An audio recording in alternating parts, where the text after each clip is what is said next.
Welcome to another episode of the Ultimate Intimacy Podcast. It's Friday, which means we have our good friend Austin on again. So, Austin, welcome back to the Hello. Yeah, podcast. thank you. Always glad to have you. Me too. I'm excited for today's episode. Yeah, and we're getting a lot of feedback from our audience, and they're excited to have you on Friday as well too. So, Sweet. Good.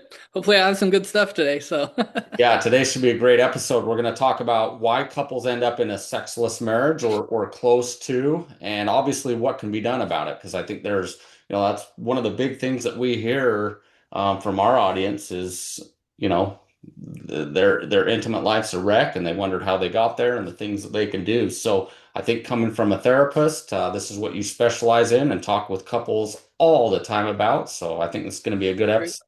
I think it's important too that we dive in, like, for listeners to know it's not just about people that are in sexless marriages, kind of the things that build up to a sexless marriage, Yeah. because everyone could be like, our marriage is great, it's never going to get there. If you don't continually do certain things, you could end up there, especially Right. if your wife's going through perimenopause and menopause. Like there's hard stages, like we talked about in our last episode with me and Nick, just the stages of life, like different things bring in different trials. And Right. so you can say all day long that your intimacy is always going to be great in your marriage, but that's not a promise unless you maintain it, Yeah, I right? don't think Like, anyone chose when they got married, hey, let's be in a sexless marriage, right? I think both spouses want that and intimate. we just got done talking about in an episode about how the things that come into our lives kind of change sex drives, and we wish that that never happened, but it does. So, right? So, The floor is yours, Austin. Bring it Yeah, on. it's an important topic. I mean, every couple, even if they don't come for quote unquote sex therapy, right?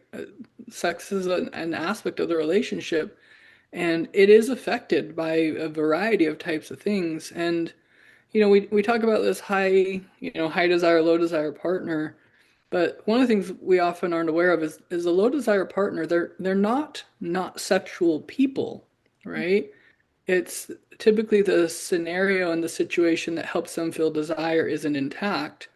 And so we have to be aware that, like, when a sexless marriage comes into play, right, typically one person is choosing that. It's not that they're not a sexless person. It's not that they don't have sexuality. It's typically that the scenario they're in has blocked that ability. And so, whenever we're looking at how did a couple get here or how do we heal it, we have to be aware that, and I want to be like really transparent with this. There's only so many patterns that play into it. Therapeutically, right? People come in with a whole bunch of different kind of situations that have Mhm. happened. Um, a, a million situations can affect us all in a similar way. Let's call it hurt. Let's call it disconnection. Let's call it, things that help me feel the most connected to you. They're damaged or absent.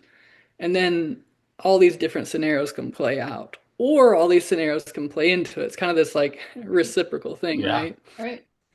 And so, meeting with, I mean, hundreds of couples, all talking about their intimate lives, and some of them, it's interesting because some people will have things that one partner would say, "I'm never having sex again," and that can happen to another person, and they're like hypersexual, right? And it's like, why does one person go never again, and the other person says, "Oh, hey, okay, let's have sex all the time," right? Where we look at it therapeutically is there's something happening emotional, and oftentimes it can, be a fear response Yeah. that some people go away from sex with a fear response. Some people can have a fear response and become more sexual, and that's confusing for a lot of people. There's reasons that I can go into why that happens, but probably more importantly is to start to reset the idea of sexuality as this is meant to be an expression of love that I'm feeling for you now. And I want to be intimate with you, not because of fear, not because it's been 3 days, not being, I want to be intimate with you because I love you. And ideally, that's a felt sense of love, meaning when I choose to be sexual with you, it's because I already feel connected to you. A lot of times, right, we've talked about this pattern of like high desire, low desire. A lot of times, the high desire person is not feeling connected. they're wanting to be sexual to feel loved, ideally they're also already feeling love, and that kind of desire to feel loved, cared for, that's already happening non-sexually. Same with the other partner. Does that make sense? Hmm. Hmm. And so, if we kind of go back to kind of how you started, Amy, I think you said how did you word it? How do sexless marriages begin? Or can you remind me how you worded that? I just something like we never think that we're going to get into a sexless marriage, but then outside factors of all Explained sorts, it. like you're saying, come in and we're like, oh, it's dwindled and then it disappears, right? Right. Yeah. Yeah. So, therapists, we look at kind of, let's call it the life cycle of a marriage.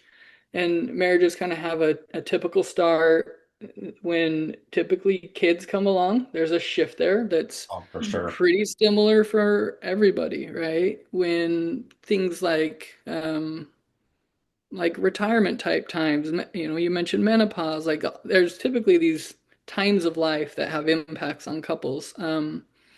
That we don't none of us learn about that as kids or in our early marriage, and then right, so often like people are already in it before they even know what hit them. They're like, wait, how do we get here? Right. I'll tell you on a personal level, I remember I was in school and I was learning about some of this stuff, and I was like, hey, we can prevent some of this stuff. Like, I'm learning ahead of time. Guess what? Cognitively, I got it. I didn't have the emotional training, and we did Yeah. Yeah. we did the same thing. I was like, wait, what happened? And so I think there's this place for all of us that it's this learning, how do we really emotionally connect? Now, I just had a conversation with a couple, and this is a very common scenario where someone can be sexual in the relationship, and they go, "That's when I feel emotionally connected to you." Okay. And I'll ask, I mean, I just did this. This is not uncommon. I turned to the other person. I said, do you feel like they even know what your emotions are when they're describing feeling emotionally connected? And the other partner said, no, like they don't even know what's going on for me. And so what I started to help is I said, there's a difference between feeling good emotionally. We're having sex and that's fun and it's orgasm and like that feels good emotionally. I can be feeling feel good emotions and I have no idea what's going on for you emotionally. Were Yeah. you sad 20 minutes ago? Are you worried about the thing this weekend? Like, if I don't know what's going on for my partner emotionally, me having an orgasm and feeling good and even feeling loved by you, that doesn't equal emotional connection. And a lot of people, they say, I feel most emotionally connected when we're sexually, but their partner doesn't feel there's an emotional thing all happening. Does that make sense? Oh, yeah. 100%. Yeah, We've been through that. for sure. And so, right, one of the things, and I think most couples have. And Right. so, one of the things we really want to look at for couples when we look at how do we prevent a sexless marriage, it is how do we develop the capacity to really see each other day to day emotionally. And again, this doesn't all have to be in the heavy emotions, right? A lot of it is how do we learn to create joy, love, closeness. The language we use is attunement, even when things are challenging. And so, right, normal life is not always super thrilling, right? Changing diapers and up in the middle of the night and work, like, but if someone's attuned to us and they know, like they see us, is the language I hear a lot. Like, I don't feel seen when our partner sees us, right? That feels like into me see. Okay. And we've talked about that before. And so couples develop this ability to let each other in to their inner world, right? What's happening for them, what their hopes are, their dreams are, their fears. And it's not enough to just hear it. It's this one, I'm aware. Mhm. Attuned is this like ability to like tune in. I think of the old stereos, right? The old Mm. Yeah. radios. And it's like, how do I turn the dial? And I'm like, oh, I have a clear picture of what's happening for you. What happens for couples is they're often on different, I don't know, Oh, channels yeah. like this, right? It's like this tug of war over the dial, like you come to my emotion, right? I think if a couple has this ability to say, hey, let's, I'm going to attune to my partner. This can happen in one conversation. What's going on for you? Oh, cool. I feel seen. I feel understood. What's going on for you? Oh, me too. Cool. You want to listen to the other station? Let's go over here and let's go for a walk, or let's talk about the kids, or let's make love. It's that ability to tune in and then go somewhere together. Any thoughts on that? Does that make sense? Oh, I Wham? think that's a great analogy. So I'm thinking about things I thought about a couple episodes we've done in the past, and we see this common problem that I think, we want to get your thoughts, but I think this goes hand in hand with getting into a sexless marriage is you see, and it's kind of chicken and the egg thing, right? Like which one's first, but you see a husband that maybe isn't emotionally connected, and so the wife, stops sexually connecting, and they both just drift further and further apart. The more the wife's Right. disconnected, the more the husband's going to disconnect, and it just gets that gap wider and wider. And we've talked about that a lot, but I think that's a very common thing in marriage where if a certain need isn't being met, maybe the husband feels like sexual intimacy isn't a priority, so he withdraws emotionally or vice versa. I mean, that's kind Right. of a common thing that we see to where couples are all of a sudden looking and saying, how did we get here, right? We're just not connected in any way whatsoever. And we kind of call it the intimacy standoff where, like you picture, I guess, in a Western movie where they get further and further apart. And I mean, your marriage is eventually your marriage is going to die. Mhm. Right. Yeah, and I think one of the things we talk about, like when we talk about a sexless marriage, the pressure can feel put on about, well, we got to, if we have sex, it'll be okay. Typically for the person that is withdrawn to the from the sexuality, um, what they needed most, which is typically emotional, spiritual type of intimacy, that may have actually not ever been there, Yeah. and sex was a band-aid, and they probably tried again and again and again, right? This is a very common where it's like, I was sexual, I did the fun stuff, we were, consistent, and my need never got understood or even attempted to be met. And right, the person that feels bonded through sexuality will go, "What do you mean? We were way connected all the time." It's like, Mhm. right, that's your deepest way to feel connected to me. My deepest way, that person may not even know how to do, right? I Yeah. mean, potentially. And so when I look at like, okay, the couple's having a sexless marriage, by the point that's happened, they're already disconnected emotionally and spiritually. I mean, that's just right. And so they come in and they're like, hey, we have a sexless marriage. And even if they both are like, hey, we want to fix that, the the repair starts with an emotional bond, ideally a spiritual. When that happens, honestly, typically couples can work out sex again. They Mhm. can figure out, right, how do we and when and all that type of thing. And oftentimes, right, when the emotional and the spiritual are there, um, that's where you get passion. That's where you get Mhm. um, like it no longer feels like a tug of war. It feels like, hey, this is ours. Right. Emotional connection is ours. Spiritual connection is ours. Sexual connection is ours. And you're both kind of pouring into that. And so, sexless marriages, I think what happens is people they stop pouring into the things that create connection. And this is something I've thought a lot about. Most relationships start out with a physical attraction, at least from a man to a woman. Female attraction is typically less physical. It's typically about an emotional sense of something I'm feeling from you, conversation or whatever that matches. And what happens is you're both operating from what happens to you physically. So I feel attraction too. Now we go to physical.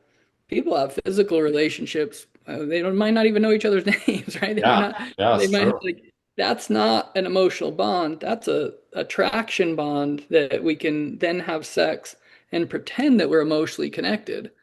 That doesn't mean you've had an emotional connection. That means you felt emotions Mhm. through Mhm. attraction or sexuality or whatever. And so a lot of couples, they get married and they realize like we did have an emotional bond, we did have nice conversations, we did fun things, and then something got in the way of that. Or they had that and they didn't know how to develop, like, let's call it shared sexuality, where they're being sexual out of a give, which most people approach sexuality from a what I want kind of thing, Yeah. right? When you talk about sexual desire, desire is a want thing, right? When you talk about sexual intimacy, that's a I'm here to give to you, trusting that you're going to reciprocate. Now we can share, like, what's your preference, right? I like this, I like that. But when that core component of intimacy is there, what the research shows again and again is position and frequency and lingerie and location, all that kind of falls away because couples are experiencing the core component, which is intimacy, not, heightened experience to try to feel good. Does that make sense? Absolutely. Yeah, I agree 100% with that. So for the couples out there listening that are like, all right, I'm in this sexless marriage. I don't know what to do. I've tried to, and men and women think differently, and a lot of times we approach things differently. And I think that's why couples often stay in sexless marriages for a long time, is no one really knows what to do, right? No one really knows how to fix it. So for the couples out there listening that are maybe in this type of marriage, maybe give them two or three things that they can do that are most likely going to help them, start reconnecting. Yeah, I'll give one kind of for each side of this, maybe male and female, and this more of what we should probably talk about is attachment styles, okay, in this. But typically, the person with an anxious attachment style is going to keep pursuing intimacy. It doesn't matter if you're male or female. One of the things that's going to be most helpful, and it's going to sound counterintuitive because it frankly has nothing to do with sex, is start to learn how you're going to regulate your nervous system. Okay. For that person, sexlessness is typically equaling panic in the body. It's like a primal, like life or death kind of thing. Like, I can't reach you sexually, I almost can't function. Hmm. So sex becomes a soothing. It's like there's a deprivation, a negative, and at best, sex brings you to I'm okay for a couple of days kind of thing. Okay. Ideally, sex is, hey, we're okay. It's the bonus, not the not the soothing. Yeah. And so for Yeah. the person that's anxious and going, we have a sexless marriage and I don't feel loved and cared for, that's real. The fix is I got to start to navigate my nervous system. Okay, there's quite a bit of things, and I can touch on in a minute, that go into how do I start to regulate my nervous system. But the idea is to go, the absence of sex makes me want to panic. Panic is not inviting to my spouse. Panic actually is dangerous to my spouse. It feels like pressure, and they're going to go further away, right? This is where that's what sexist has become. I'm being pursued, I'm running away, and sometimes people just give up and kind of accept it. But then you have a roommate type of situation. I mean, Yeah. Right. typically, when sexlessness is there, like I mentioned before, you typically don't also have emotional connection, a spiritual connection. Sometimes people do. They've just, they've accepted, okay, we're not going to be sexual, we'll still be good friends, but you miss out on so much of the polarity and the depth. Um, for the person that has typically chosen the sexlessness, right? It typically is one person that said, "Hey, I'm not available for this thing." There's a couple things that I would start with. One is I would really start to try to get in tune with what type of relationship do you want to be in. When people start to ask that, very rarely do they say, "I want to be in a sexless relationship." So getting back in tune with, like, oh, I do miss, or I do want to have intimacy. I want to have different types of a sexual relationship, not different sex, a different type, which typically means I don't want to feel a bunch of pressure. I don't want to feel that I'm being sexual to calm your fears. I want to be there because I love someone. Does that make sense? Yeah, for sure. If that person that is shut down sexuality can get in tune with, one, why am I either not feeling very sexual at all, which happens for some people, or for others, why am I not feeling sexual towards my partner? Okay. It's typically going to be there's something missing for me here. I would encourage you to try to share that. for the anxious person that's like, hey, I really want us to get back to having sex. When that partner comes to you and starts to share, hey, here's something I need, they're not going to share a sexual need, but know that it plays into the progression towards that. If this person that's shut off sexuality can say, hey, like I would like to be in a healthy, intimate relationship with you, like that, I would love that to be a part of our relationship. I need this stuff too. Now you can start to progress.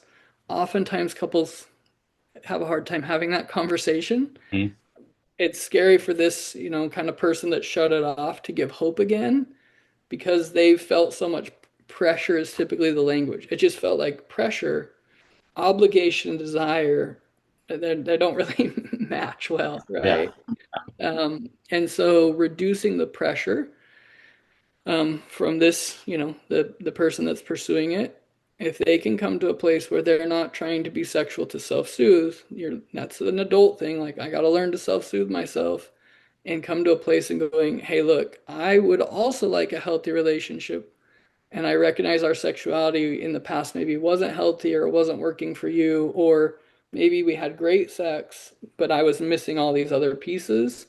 Now you can have an open dialogue.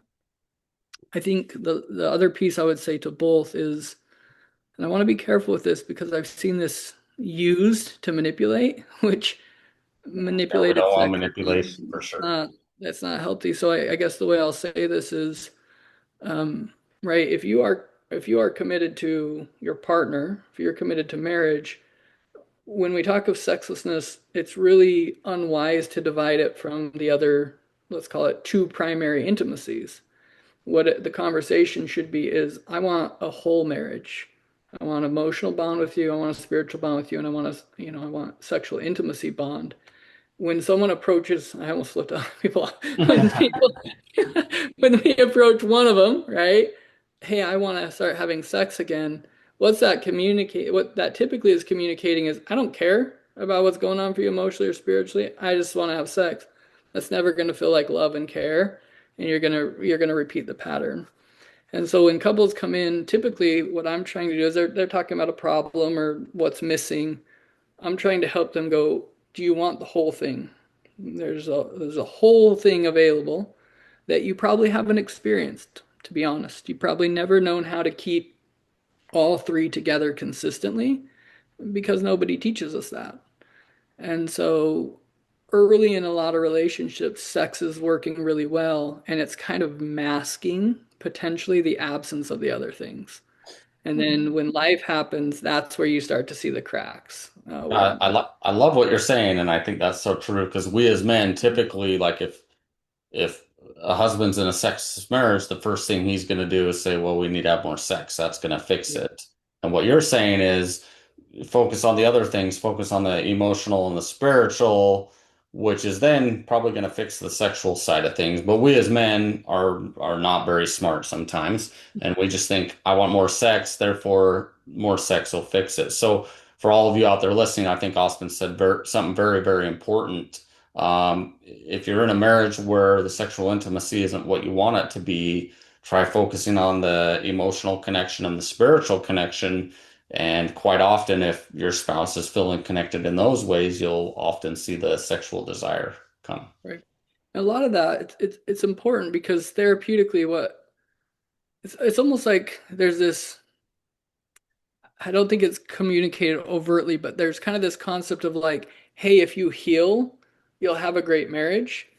What I see is when you heal, you probably have some more development to do, right? Most of us don't have any idea how to create the type of marriage that's really, really fully available.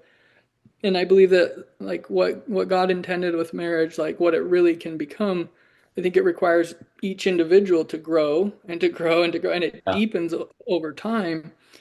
But I think there's this thing that happens therapeutically where it's like, hey, if we do all your childhood trauma work, or if we heal the wound, like you'll suddenly have the ability. What I see is a lot of people still have developmental things that they never learned. Oftentimes, developing those skills and learning how to how do I connect emotionally to myself first? How do I share that with a partner? How do I show empathy and compassion? How do I, forgive? How do I ask for forgiveness? Like so many things people didn't have modeled. And right, that's our primary way of learning when we're young is example and experience. We know this. We know that kids could learn every week in Sunday school, the same thing over and over and over. But if they've never experienced it, in those in between moments, it typically doesn't translate into, skill. Same thing with this emotional, sexual relational component of this. And so, um, when I work with a couple, I often am going, hey, like there's some things that we need to heal, some wounds, there's some things that maybe play into the pattern, but a lot of this is developmental. How do you guys bond in these ways? How do you have this, communication that's like fun and it's like, Yeah. hey, like I got lost in this conversation with you and I felt excitement and I felt close. And a lot of people are like, I don't know how to do that. I've never had someone I can really go deep and be seen and like be vulnerable and not have my shame come up or Mhm. even share my shame and let them comfort that. Like that's a skill set a lot of people, and it's getting worse to be honest. Like people are Yeah. so in their technology. When I work with like a younger couple that's, in their 20s, I'm like, oh, this is frankly, a different beast. It's crazy. It's crazy what our phones are doing to us. I mean, Right. that's another aspect of our conversation, I think, which we don't have time to get into today. But I mean, I think just people are getting that dopamine hit or so addicted to their devices that, really the last thing on their mind is sexually connecting with their spouse, for a lot of people. Yeah, one of the things that I think is really helpful for couples, especially, right, it's interesting because the person that is kind of shut off sexuality, it's often unlikely that they're um well, let me reword this. I want to be fair. They've probably already tried sex as a solution. Okay? They've probably already I'm not really getting my needs met, but like I'll try to be sexual, I'll try to engage that. And they've learned that that strategy doesn't work. So you might be in that space where sex is periodic and you're like willing to give it a try. But eventually it gets to a place where it's like out of sight, out of mind, or I just really can't even think of going there because it's like a self-betrayal, is how a lot of people describe that. It's like I can go in and I can even have fun. I can have an orgasm. But it's hollow is the language I hear often.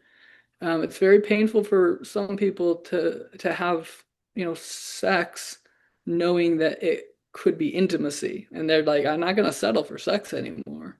Yeah. And so typically it's the person that is still desiring, wanting that intimacy that's gonna pursue it. And the way I would say to approach that is don't approach it with I want to fix sex. I miss sex. I'm tired of not having sex. Right? The way to approach it is I miss you. I miss us. I would like to create something different. It's really valuable if someone can kind of reflect on the past of the relationship and not look at their hurts and their needs not being met, but they can really start to say, how did I show up? Was I mean when sex wasn't there? Was I manipulative? Like I mean, it can get ugly, right? But that ability to go, I don't think I was being to you the way I would like to have been with you, and I created some pain and some damage, and I see why you shut off. Um, I see that it probably wasn't to punish me. It probably wasn't a lack of love. It probably was you were hurting and I wasn't showing up the way you needed. Like that ability, that's going to be far more inviting of a repair than I'm tired of this sexless nonsense, right? Like I listen to the podcast, whatever. Like I hear this where people will take our words, right? And it feels like more pressure. And so I can't remember if I've shared this concept on the podcast, but this idea of I call it invitational intimacy, right? It's like I want to invite you into something that we both can co-create. If I approach it from frustration, entitlement, expectation, I hear some people, we call it spiritual bypassing, right? This happens a lot it doesn't matter what religious context, where it's like, sex is ordained of God. And so someone it basically can feel manipulative, like, oh, Oh, I for guess I sure. have to have sex with you. Even if that partner has sex with you, what you're missing is love. I don't want my partner to have sex with me because we have a covenant. I don't want my partner to have sex with me because it's been 3 days or 2 days. I want them to be intimate with me because they love me and they want to be intimate with me. When I was younger, I would take what you can get kind of thing, right? But we've talked about this on the podcast. Most people realize I don't want hollow. I don't want a body. I want a person. That's typically where the repair comes in. Hey, I want to connect with you, and you want to go for a walk. Do you want to, go play with the grandkids? Like there's so many things that if you communicate, I want you, not something from you, that typically will open the door where couples often need to date again and court again and frankly get to know each other again. Or maybe for the first time, actually. I meet with a lot of couples and it's like, we've been married 15 years. I don't think you know me. Like, you Yeah, don't know for my sure. I interests, hear you that don't a know lot. my right. And so opening the door of like, I want to know you, I want to see you and be seen, then that can naturally, typically, when, as I mentioned, when the emotional, spiritual are intact, couples typically don't have a lot of work to do around sexuality. Maybe some healing work of that doesn't work anymore, right? But the act of sex physically is not a complex thing, right? It's more of how do we pair it with the emotions outside the bedroom, not just in it. So I would love to hear your thoughts, sweetie. As you're a woman and I'm sitting here, we're sitting Got here. way too many thoughts. No, but we're sitting here talking, and I think a lot of the men out there are like, I would love to hear from a wife's standpoint, like, you Should be know, writing stuff down. what I can do and things like that. I think your thoughts are very valuable. There's a lot of, again, husbands out there that are like, I would love to hear Amy's thoughts on, what. I can agree with Austin. As a woman, that pressure kills your drive. Any kind of pressure. If it's the every 3 days turns into obligation, if your husband is like comes across as instead of like masculine wanting sex versus like needy, needy, needy, big turnoff. Um, I just have so much to say. I think when women feel pressure of any kind, it's just like into the years into the marriage, they're just like, that's when it becomes an obligation. Like I feel like the more men can, like you stated in one of the podcast episodes, when you can control it and we have to awaken it, I get that. And that is such a crazy balance to figure out. I know we've talked and talked and talked about Yeah. that.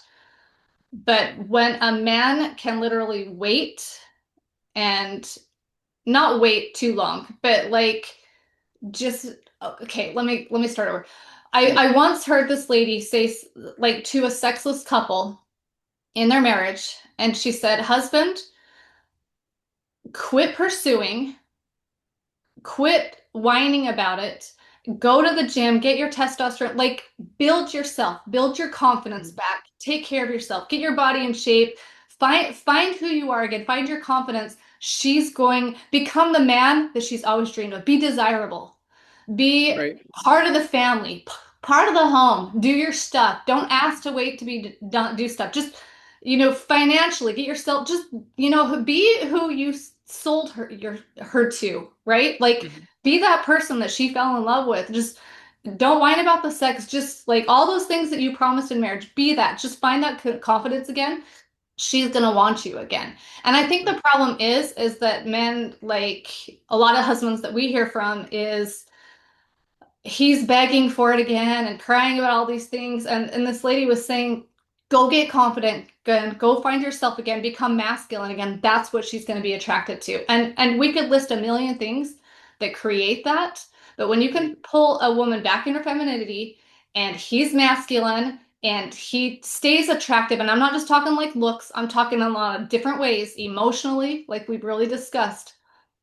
Like you said, women are sexual. We are sexual. When our sexual dies, it's usually from something. Right.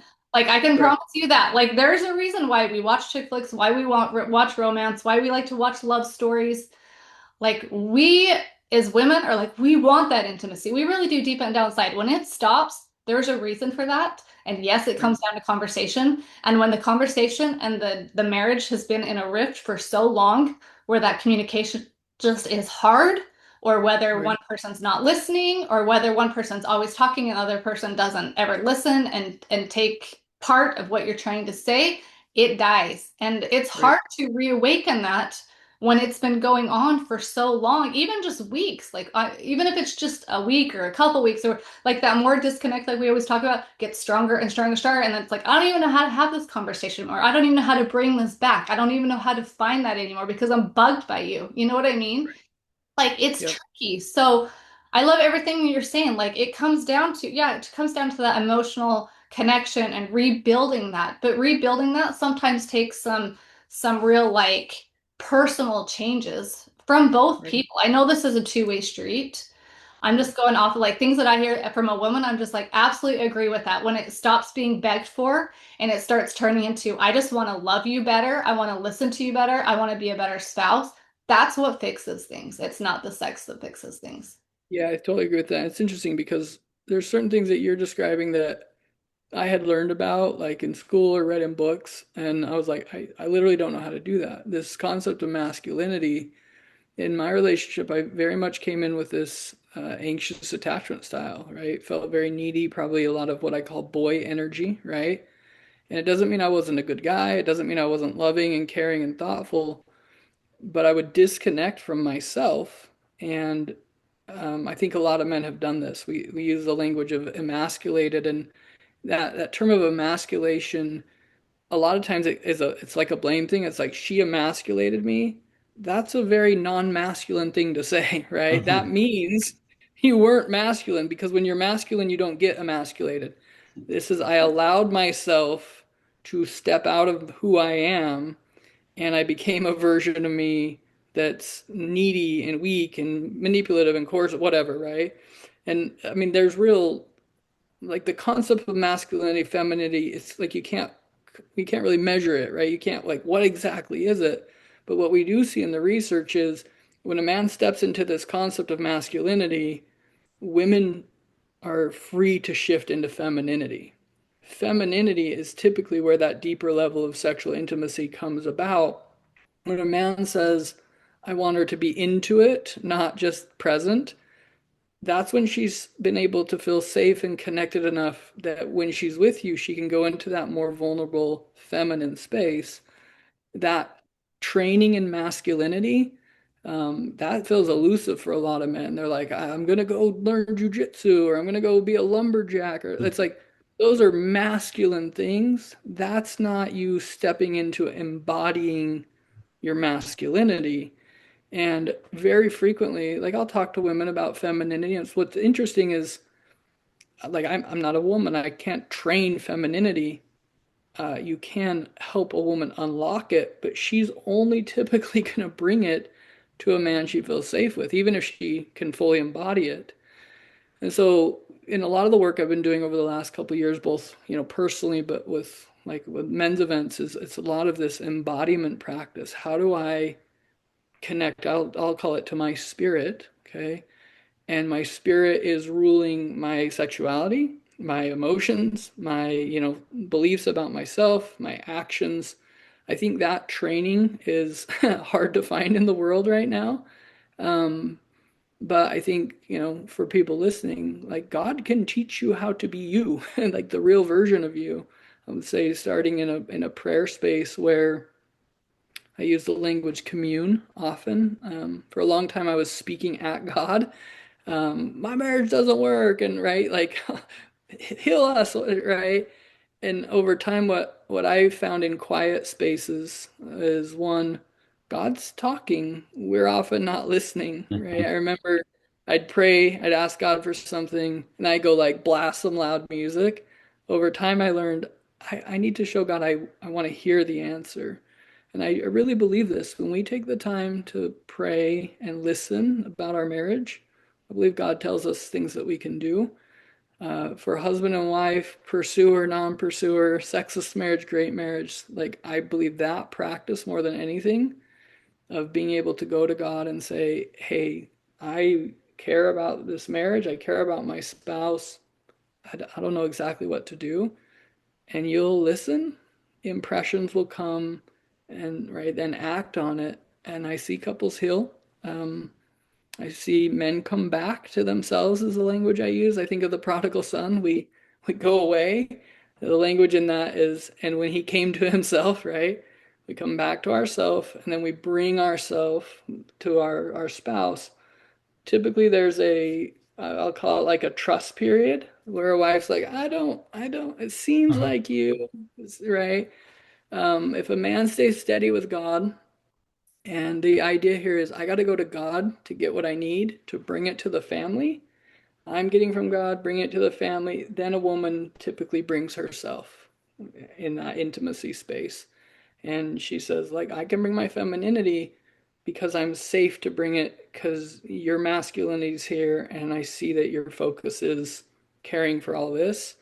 Amy, you're nodding, right? I know you know this. I know Well, that's I just want to add that I don't want it to feel like this is a man-woman thing where it's always sexless because of the woman. Like we understand that this can go both ways, right? It goes for sure. absolutely both ways. There's higher drive wives, there's men that's cut it off. Like I think that both spouses have the responsibility to be able to communicate. Mhm. I think it takes both spouses' responsibility to sit down and be like, this isn't working. Right. We need to talk about needs, and we both need to be respectful that each other's needs are very important. Like I think that there's a maturity level that and a commitment level. I think they go hand in hand. Maturity and commitment are huge in marriage. Like you have as a wife, if you've cut it off or if the husband's cut it off, either way, you have to say, I have some blame in this. I either haven't been talking and sharing what I need, or maybe you weren't listening and so I stopped talking. But it still takes two people. Like you have to be able to have these really hard conversations, or the marriage is just going to fall apart, or you're going to live in a roommate marriage the rest of your life. Is that what you want? I don't think most women, even the ones that have been like, I don't want sex anymore, really want that. I don't think they really want that. Right. Desire comes from both sides. You Right. also have to be desirable as a wife. Like you have to I mean this effort that we're talking about, this emotional effort, the sexual effort, the spiritual effort, like this is a two-sided thing that we're doing in marriage. And when you're mature enough to realize that it's a two-sided thing, like we've had a lot of issues in our marriage with this emotional sexual connection, my drive dying because of certain things that have happened. We've experienced all of it. It took maturity, like, hey, I'm committed, we got to have a talk about this. And that happens all the time. That wasn't like a one-time thing, like, oh, we're changing our marriage around. This has been a constant thing for us. It's a Yeah. commitment. Like we're committed to each other, so this is going to take some really hard conversations. And the emails that we get are like, well, my wife won't talk about it. She needs to talk about it.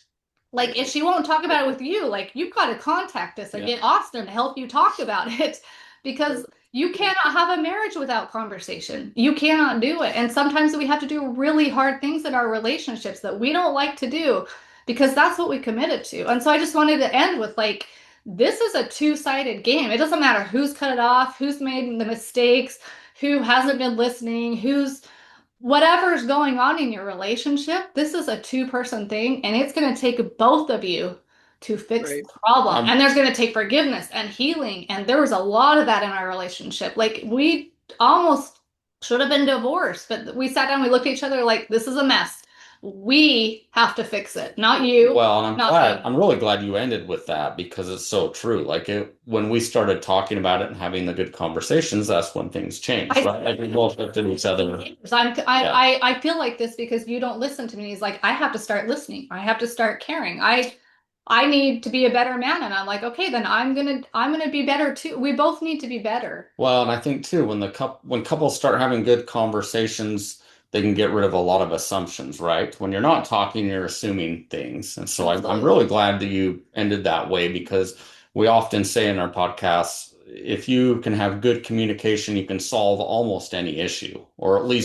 or at least minimum understand how your spouse feels, right? Right. It's a start. Yep. So I think that's a great way to Yeah. wrap it Yeah. up. Let me share one quick thought with that because this is the I would say the key component that typically in a therapeutic context we're trying to do, and maybe we can accomplish that with this episode in this last little bit. It's really valuable to see that neither person, like it wasn't like, I think I want a marriage where we're divided. That's not a conscious thought for something. what we would call that happened to you, right? You didn't know how to create what you said you both really wanted, and you both probably tried your best, right? Right. Typically, what we're trying to do, and this is what I would suggest at the end of this episode, is for whoever's listening, if you can come to your spouse with this kind of energy of, I want to unite with you against what doesn't work for us. If you can start with, I know there's things about me, about our marriage that aren't working, and you come with that assumption that you said, Amy, whether it's male or female, assume that your partner wants a healthy marriage. Everybody I've ever talked to, they want that. They typically have either felt like, I've tried my best with you and it doesn't work. Some people have lost some hope that it's possible, but they want a healthy relationship, even if it looks like they're fully shut down. The Yeah. fully shut down is a protection. So, this idea of can we unite you against the disconnect, against the problem? And if you can approach that assumption with, I think my partner probably would want to connect, how do I create this situation where that can happen? That's where some movement can be made. And I guess what I'll just end with on my thoughts is this, it can heal. Marriages can heal. If Agreed. you've heard this from me before, they can come back from brokenness. I think of the language of they can be resurrected. Like that Yeah. dead marriage, a dead bedroom, those can be resurrected and they can be healed. It does take truly initially at least one person. Ideally, we're getting to a place where two are working together. One can start to invite some movement. I hear this quite a bit with people calling. They're like, my spouse won't come to therapy. All good. You're still living in a home with them. You're still having a phone conversation. Let's help that part go well. They don't need to engage in therapy yet. They're engaging to a degree in your marriage. Let's make every bit of that better. Does that make sense? Love Yeah. it. No, Love it. great way to Cool. end. We've seen firsthand in our marriage exactly what you're talking about, how to transform things. And so I think that's a great way to end. We appreciate all of you listening to the podcast. If you want to reach out and talk with Austin, Austin's been amazing. He's offered to speak to any one of our listeners, and offer a free consultation to see how he can help. So reach out to Amy and I at amy@ultimateintimacy.com if you want to reach out to Austin. Let us know if you have any questions. And as always, we appreciate you listening to the podcast. And until next time.